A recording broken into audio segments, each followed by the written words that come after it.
सुबह से लेके बच्चों का जो खाने पीने और बाकी चीज़ें हैं वो प्रॉपर टाइमिंग के हिसाब से अगर करेंगे तो बच्चों का रेगुलर रूटीन सेट रहेगा और उनका हेल्थ भी बहुत अच्छा रहेगा। कई मेरे दोस्तों ने मुझे रिक्वेस्ट भी किया हुआ था, कुछ आप लोगों की तरफ से भी मुझे रिक्वेस्ट आया था। ऐसे बहुत से पेरेंट्स मेरे साथ जरूर ही एग्री करेंगे कि बच्चों को पॉटी ट्रेनिंग देते हुए बहुत डिफ़िकल्टीज होता है और आप हमेशा ही डाउट में रहते हैं कि बच्चों को ये आदत पहले शुरू कैसे करें।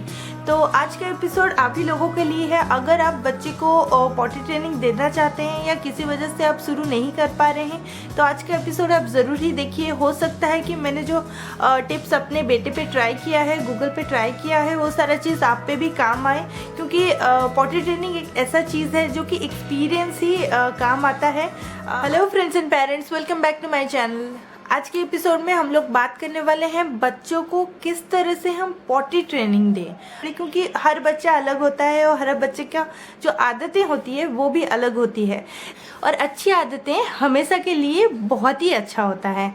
तो इस वजह से अगर बचपन से ये आदत लगवाया जाए, कोई भी आदत हो, अच्छी आदत, तो बच्चों को आगे जाके वो बहुत ज़्यादा फ़ायदा देता है। होपफुली आज मैं जो टिप्स बताने वाली हूँ वो सारे टेक्निक्स आपके बच्चे पे काम आए और ये आदत बच्चों को लगवाने में आप सक्सेसफुल रहें। तो प्लीज़ आज का एपिसोड एंड तक ज़रूर देखिए। अगर पसंद आ रहा है तो लाइक बटन को हिट करना बिल्कुल भी मत भूलिएगा, इससे हमें मोटिवेशन मिलता है नए नए वीडियोज़ लाने का। अगर आप मेरे चैनल के नए व्यूअर हैं तो लाल कलर का सब्सक्राइब बटन आपको दिख रहा होगा नीचे, उसको दबा के ग्रे कर लीजिए और साइड में जो बेल आइकन है उसको दबा के रेगुलर नोटिफिकेशन ऑन कर लीजिए। अगर आपको मेरे चैनल के जो भी एपिसोड्स हैं वो पसंद आ रहे हैं तो प्लीज़ कमेंट करके बताएं ये सारे जो टिप्स मैं आप लोगों से शेयर कर रही हूँ ये कितना इफेक्टिव है, आप लोगों के लिए कितना हेल्पफुल है, इन सब के बारे में जानना बहुत ज़रूरी है। गूगल के लिए मैंने जो जो चीज़ें यूज़ किया है वो सारा चीज़ मैं आप लोगों के साथ शेयर करती हूँ और कुछ नया टेक्निक अगर आप लोगों को पता है तो प्लीज़ मेरे साथ शेयर करिए सो दैट मैं भी उसको गूगल पे यूज़ कर सकूँ। तो चलिए आज का एपिसोड शुरू करते हैं हम। सबसे पहले मैं आप लोगों से एक चीज़ ज़रूर ही बताना चाहूँगी, पॉटी ट्रेनिंग के लिए कोई रूल बुक नहीं है या कोई थॉरोली आपको कहीं पर प्रैक्टिस नहीं करवाना है। ये एक चीज़ है जो कि बच्चों को धीरे धीरे आदत लगवाया जाता है और ऐसा कोई भी आदत अगर आप बच्चे को लगवाना चाहते हैं तो उससे बच्चों को जितना मेहनत करना पड़ता है उससे कई ज़्यादा मेहनत पेरेंट्स को करना पड़ता है। सबसे पहले पेरेंट्स को तैयार होना पड़ता है कि कौन से टाइम में बच्चे को आप क्या करवाना चाहते हो, उसके बाद आप उसी हिसाब से अपने आप को प्रिपेयर करेंगे और बच्चे को उसी चीज़ का उसी टाइम पे हर रोज़ रिपीट करते जाना है। तो उसके बाद एक दिन बच्चा खुद वो चीज़ इंजॉय करने लगेगा, उसको लगेगा कि ये टाइम पे मुझे ये चीज़ करना है। सबसे पहले बच्चे को ये आदत डलवाना है, क्योंकि छोटे बच्चों का उतना सेंस नहीं होता है कि उनको ये चीज़ें एक एक्टिविटी की तरह लगता है। तो वो जब थॉरोली ये चीज़ें धीरे धीरे आदत डालेंगे तो उसके बाद जब वो इनिशियल स्टेज होता है तब उनको एक्टिविटी की तरह इंजॉय करने लगेंगे और धीरे धीरे आगे चल के ये उनका आदत हो जाता है। किसी चीज़ का आदत बच्चों को लगवाना चाहते हैं तो अगर आप 10 बार 20 बार एक सेम चीज़ को रिपीट करते जाएंगे तो हो सकता है आपका बच्चा एक बार या 2 बार उस चीज़ को आपसे कॉपी करे। तो इस वजह से पेशेंस का बहुत ज़्यादा ज़रूरत है। तो हर पेरेंट्स को बच्चे को एक सही तरह से ट्रेन करने के लिए पेशेंस का बहुत ही ज़्यादा ज़रूरत है। ये पहला चीज़ है। और दूसरा चीज़ मैं ज़रूर ही बताना चाहूँगी, अगर आप बच्चे को पॉटी ट्रेनिंग का आदत डलवाना चाह रहे हैं तो मिनिमम उसका एज 8-9 महीना होना चाहिए। उसके बाद ही बच्चा पॉटी ट्रेनिंग को समझ सकता है और ये एक्टिविटी को वो कॉपी कर सकता है। इस वजह से बच्चे को मिनिमम 8-9 महीना होना चाहिए। गूगल का मैंने पॉटी ट्रेनिंग शुरू किया था जब वो 9 महीने का था और उसके बाद धीरे धीरे लगभग 1 महीना प्रैक्टिस करने के बाद उसका पूरा ट्रैक में आ गया। अभी वो हर रोज़ सुबह दूध पीने के बाद वो उठता है, ब्रश करता है, मुंह धोता है, उसके बाद वो दूध पीता लेता है उसके इमीडिएट बाद उसको पॉटी हो जाता है। तो ये जो पॉटी का प्रोसेस है मैं उसको अभी पॉटी सीट में पॉटी करवा रही हूँ। फिलहाल वो पॉटी सीट में करने के लिए बहुत कंफर्टेबल है, बहुत ही कंफर्टेबली हर रोज़ सुबह वो अपना टाइम के हिसाब से पॉटी कर लेता है। तो इसलिए मुझे कोई दिक्कत नहीं हुआ, लेकिन इनिशियली जब शुरू हुआ था तब मुझे थोड़े चैलेंजेस का सामना करना पड़ा। जैसे मैं आप लोगों को वो चीज़ें शेयर करती हूँ, हो सकता है आप लोगों को ये बहुत काम आए। आज मैं आप लोगों के साथ ऐसे 3 टेक्निक शेयर करने वाली हूँ जो गूगल पे मैंने ट्राई किया और जो मेरे लिए काफ़ी हेल्पफुल रहा। गूगल अभी फाइनली पॉटी सीट में बैठ के पॉटी करता है और ये 2-3 महीना हो गया है। जैसे कि जो मेरे रेगुलर व्यूअर्स हैं वो जानते हैं, गूगल अभी 12 मंथ्स का माने 1 साल का हो गया है। वो अभी पॉटी का सिग्नल्स भी देता है, साइंस देता है। जब उसको पॉटी आता है वो अपना मुंह बनाता है, जिसको देख के कि हम जान सकते हैं कि उसका पॉटी का टाइम आ गया है। उसको लेके हम पॉटी सीट में बिठा देते हैं रेगुलरली उस टाइम पे जिस टाइम पे वो करता है, और उसका पॉटी बहुत स्मूथली हो जाता है। तो इस वजह से मैं आप लोगों को ज़रूर ही एक चीज़ बताना चाहूँगी, जो पेरेंट्स हैं उनको ज़्यादा मेहनत करना पड़ेगा। और वैसे भी पेरेंट्स के बीच में बेबी का एक बॉन्डिंग होता है, जो पॉटी ट्रेनिंग दिया जाता है उस दौरान ये बॉन्डिंग आपका बहुत काम आने वाला है। अगर आप आपके बच्चे के साथ आपका अच्छा अंडरस्टैंडिंग है तो आप कभी ऑब्जर्व किए होंगे जब बेबीज़ को भूख लगता है या जब वो कहीं पर कुछ चीज़ जिद करते हैं, कहीं जाना चाहते हैं या कुछ उनका रिक्वायरमेंट्स होता है, जिस तरह से आप वो सारा चीज़ समझते हैं उसी तरह से आपको समझना होगा कि जब बेबी का पॉटी करने का टाइम आता है तब वो कुछ तरह से, कोई कोई बच्चा छोटा अगर होते हैं तो वो मुंह बनाते हैं, कोई कोई बच्चा इस तरह से प्रेशर लाते हैं, कभी कोई कोई बच्चा जो जो से सर मतलब इस तरह से रब करने जैसा करते हैं, कभी बच्चे अलग अलग साउंड्स निकालते हैं पॉटी के टाइम पे।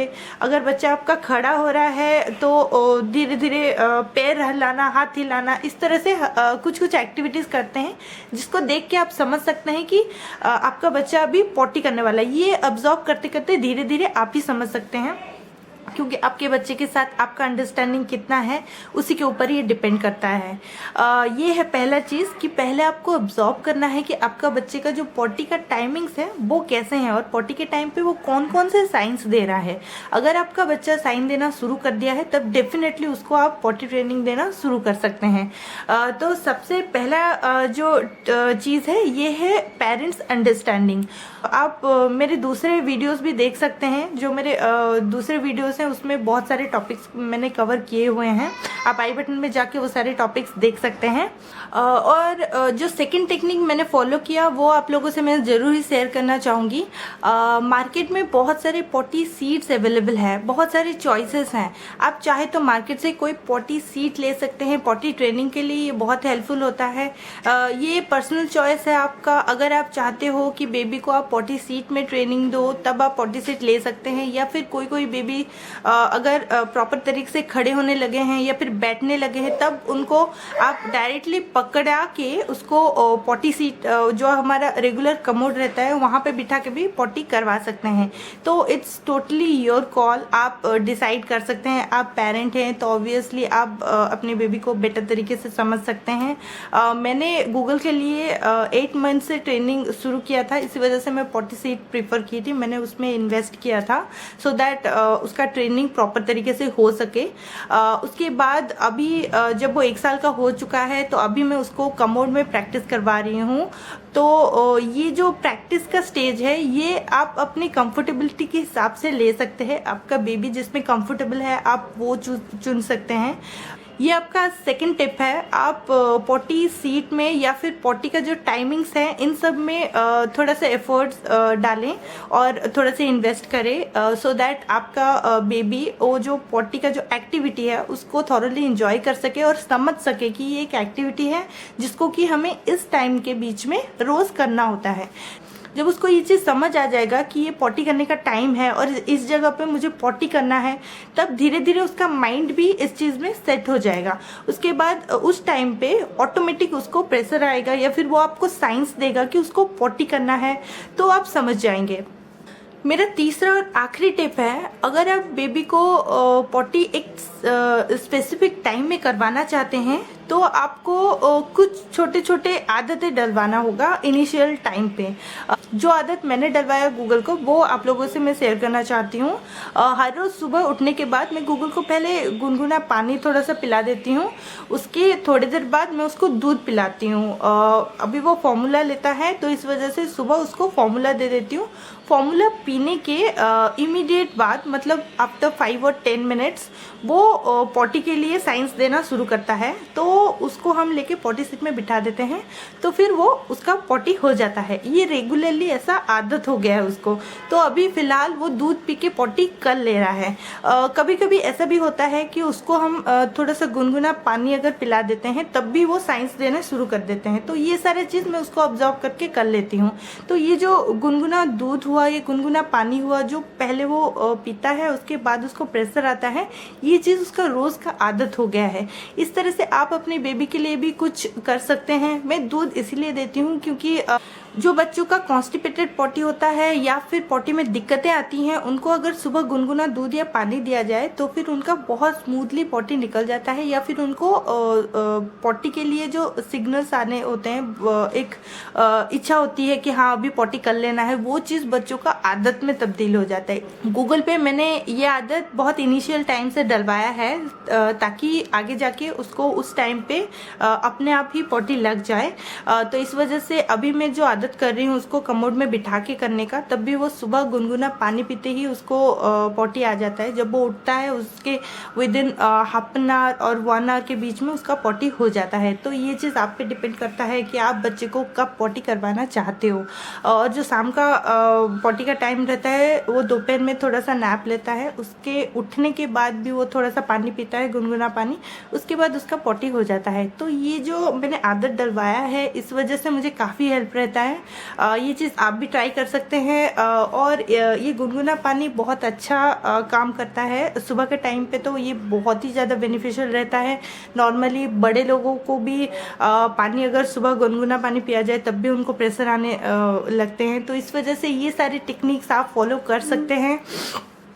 और यहाँ पे मैं ज़रूर ही एक चीज़ बताना चाहूँगी, आपका बेबी सबसे पहले जो सिग्नल्स देता है, जो साइंस देता है, वो आप ही समझ सकते हैं। तो इसी वजह से इसका कोई स्पेसिफिक रूल्स या रेगुलेशंस नहीं है कि आपको इसी चीज़ को ही फॉलो करना है या नहीं करना है। मैंने ये टेक्निक्स फॉलो की और मेरे लिए काफ़ी इफेक्टिव रहे। हो सकता है कि आप लोगों पे ये चीज़ काम आए या ना भी आ सकता है। तो इस वजह से आप अपना कोई नया टेक्निक भी अपने बच्चे को देख के बना सकते हैं। अगर आप कुछ और ट्राई करते हैं तो रेगुलरली ये चीज़ हैबिट हो चुका है आपके बेबी को, तो प्लीज़ मुझे नीचे कमेंट करके ज़रूर बताएं।